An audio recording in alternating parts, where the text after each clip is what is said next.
Welcome back to my channel. तो मेरे channel Nishu multi universe में आप सबका बहुत बहुत स्वागत है दोस्तों। और जैसा कि मेरे इस वीडियो में अभी आप लोग सावरी की कहानी सुन रहे हैं, सावरी की कहानी पार्ट 4 तक आप लोगों ने सुना। और इससे पहले के वीडियो में और पार्ट में आप लोगों ने जाना कि सावरी की जब इंसल्ट इस तरह से तरुण करता है और तरुण का जब भंडा सावरी के सामने फूटता है तो उसे बहुत हर्ट होता है सावरी को, और वो घर को आ जाती है और अपना उसकी दीदी उसकी भावनाओं को समझ जाती हैं कि वो किसी चीज़ से हर्ट हुई है।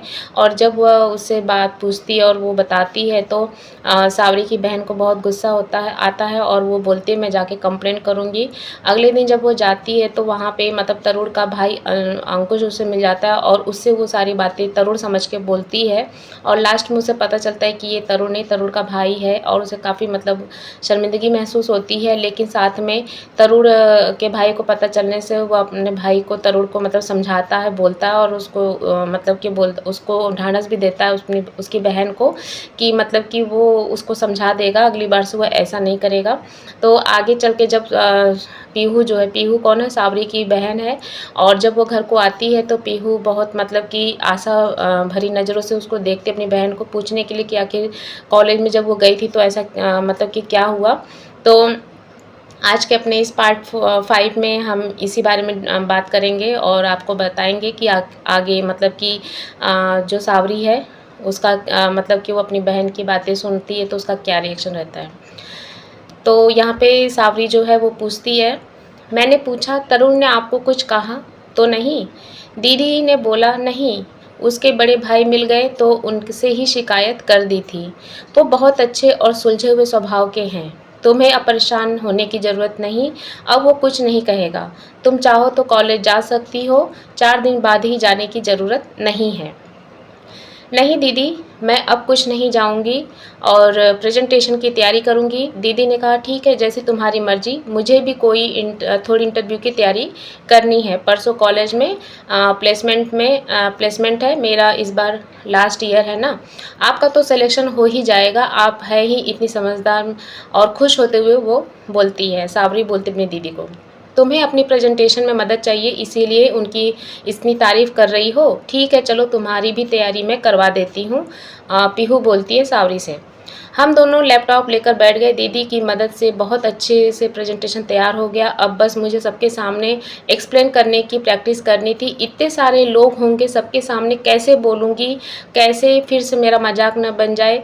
और दीदी से मैं यही सब बातें बोल रही थी। दीदी ने बोला, यही तो वो मौका है कि खुद को तुम साबित कर सको कि तुम्हारे अंदर कोई ऐसी कमी नहीं है जिसकी वजह से सब तुम्हारा मजाक बनाएं।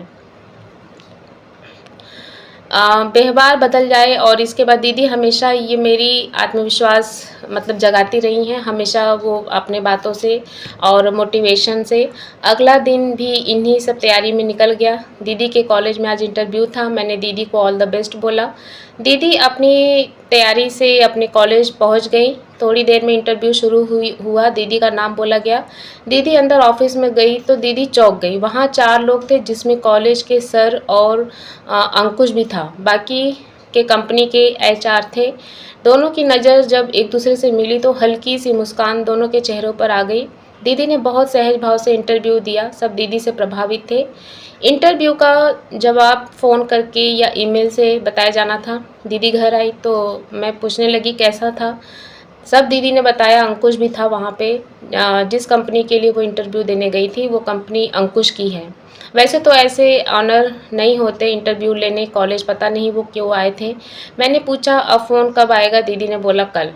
दीदी ने मेरे से पूछा तुम्हारी तैयारी ठीक चल रही है? मैंने बोला, कहा सबके सामने बोलने की हिम्मत ही नहीं हो रही है। दीदी ने कहा ठीक है, मेरे सामने बोलो, हम ऐसे ही तैयारी कर लेते हैं। अगले दिन हम दोनों ही सुबह से जॉब के जवाब के लिए कॉल का इंतज़ार कर रहे थे। सुबह 11 बजे कॉल आई। दीदी ने बात की। मैं उम्मीद भरी नज़रों से दीदी को देख रही थी। दीदी बोल रही थी yes sir, thank you sir बोलकर फ़ोन काट दिया। जब हम दीदी की ओर देख रहे थे तो दीदी तेज़ से बोली सिलेक्शन हो गया। मैं दीदी के गले लग गई, खुशी से मतलब चिल्लाने लगी। और उसके बाद माँ आ गई। क्या हुआ? मैंने माँ को बताया तो माँ बहुत खुश हुई, पर कुछ ही पल उदास हो गई। पर तुम्हारे पिताजी नहीं चाहते, वो नहीं मानेंगे। मैं बोली, पर माँ दीदी के फाइनल एग्ज़ाम के बाद ही जॉइन करेगी। माँ फिर बोली, फिर भी पिताजी से बात करनी पड़ेगी। हम सब ही खुशी और उदासी भरी चिंता में डूब गए। दीदी ने बोला, आज ही बात करनी पड़ेगी, कल ऑफिस जॉब या फाइनल की फॉर्मेलिटी करनी है। हम लोग पिताजी के आने का इंतज़ार करने लगे। पिताजी को हमेशा एक बेटे की चाह थी, जो सावरी के होने से ख़त्म हो गई थी, इसीलिए वो बहुत गंभीर बने रहते थे। पिताजी सिंचाई विभाग में क्लर्क हैं। शाम को पिताजी आए। खाना खाने के बाद मैं और दीदी पापा के पास गए। दीदी बोली, पिताजी कुछ बात करनी है। पिताजी फाइल लिए हुए पन्ने पलट रहे थे। वो बिना हमें देखे बोले, क्या हुआ? रुपए चाहिए? दीदी ने बोला, नहीं, वो कल कॉलेज में इंटरव्यू था, मेरा सिलेक्शन हो गया, कल जाना है जॉब फाइनल के लिए।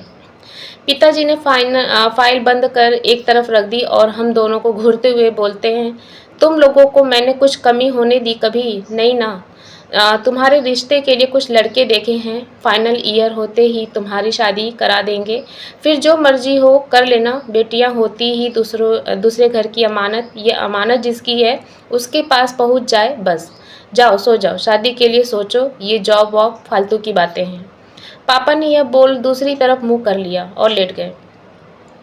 हम दोनों अपने कमरे में आ गए। रात हम दोनों को नींद नहीं आ रही थी। अगले दिन दीदी ने जिस नंबर से जॉब के लिए फ़ोन आया था उसी पर फ़ोन कर जॉब के लिए मना कर दिया। मुझे अच्छी तरह पता था दी ने इसके लिए कितनी अरमान लगाए थे और कितने सारे सपने सजोए थे, और वो कितना दुखी है। नेहा घर आई। मैं बोली, अरे आज यहाँ कैसे? नेहा बोली, तुम आ नहीं रही कॉलेज में? हमने सोचा हाल चाल पूछ ले और काम भी बता दे। तरुण तुम्हें पूछ रहा था और सॉरी बोलने को बोल रहा है। उसे लगता है कॉलेज उसकी वजह से आना बंद कर रखा है। मैं बोली, नहीं, बस तबीयत ठीक नहीं है, इसीलिए नहीं आ रही थी। मुझे समझ नहीं आ रहा था इतनी मेहरबानी कैसे। आज नेहा बोली, अच्छा वो तेरी प्रेजेंटेशन बन गई? तो और मैंने भी बोला कि हाँ बन गई है। और उसके बाद दीदी ने मुझसे इशारे में मना कर दिया। मैंने नेहा से मना कर दिया, नहीं बनी है। नेहा बोली, यार हमसे भी नहीं बन रही है। कंप्यूटर में पीपीटी अगर तू कुछ मदद कर दे या दीदी बना के दे देती तो हमारी बात वो सुन लेती तो हमारा भी काम हो जाता। नेहा हमें तो बहुत काम है। दीदी ने ऐसा बोल के मना कर दिया और हमारी बात सुन रही थी। तो दीदी बोली, वो नेहा हमें बहुत काम है, हम काम नहीं कर सकते, सावरी मेरी मदद कर रही है। नेहा बोली, ठीक है, मैं किसी और से पूछती हूँ। नेहा चली गई। दीदी ने कहा, जो जैसा है उसके साथ वैसा ही करना चाहिए और तुम भी इस बात को सीख लो। इतने में दीदी का फ़ोन बजा। दीदी ने उठाया तो पता लगा अंकुश का फ़ोन था। वो जॉब के मना करने की वजह पूछ रहा था। अंकुश ने बोला, आपका इंटरव्यू बहुत अच्छा था, आप ये जॉब डिज़र्व करती हैं। दोस्तों, इसके बाद आगे के जो पार्ट्स हैं, आगे क्या होता है, क्या सावरी की बहन पीहू जो है वो जॉब ले पाती है, नहीं ले पाती है, क्या है उसका डिसीज़न, उसके पिता का डिसीज़न, और सावरी का जो प्रेजेंटेशन है कॉलेज में वो कैसा जाएगा, इन सब के साथ, इन सब सवालों के साथ अपने वीडियो को यहीं पे विराम देती हूँ। और आने वाले नए पार्ट में हम जानेंगे कि आखिर सावरी के साथ क्या हुआ और पीहू का जो जॉब है उसका क्या हुआ। तो मिलते हैं अपने एक नए वीडियो के साथ और सावरी की कहानी में नए पार्ट के साथ। तब तक के लिए बाय बाय, सी यू।